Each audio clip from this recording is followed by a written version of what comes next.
इगतपुरी शहरातील शेंगाळवाडी इथं धामण जातीच्या सर्पाला सर्पमित्र महेश उर्फ नाना शिरोळे यांनी शिताफीनं पकडलाय।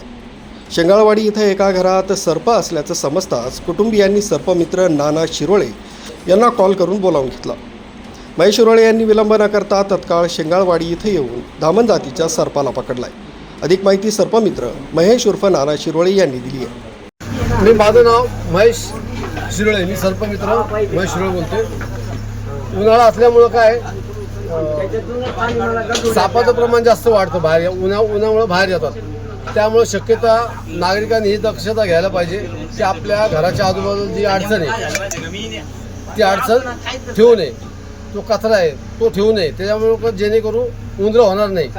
उंदरं झाल्यामुळं काय होतं, साप येतो, त्यामुळे लोकांनी सगळी काळजी घ्यायला पाहिजे, बाकी काय नाही। राजू देवळेकर, न्यूज 7 मराठी, इगतपुरी।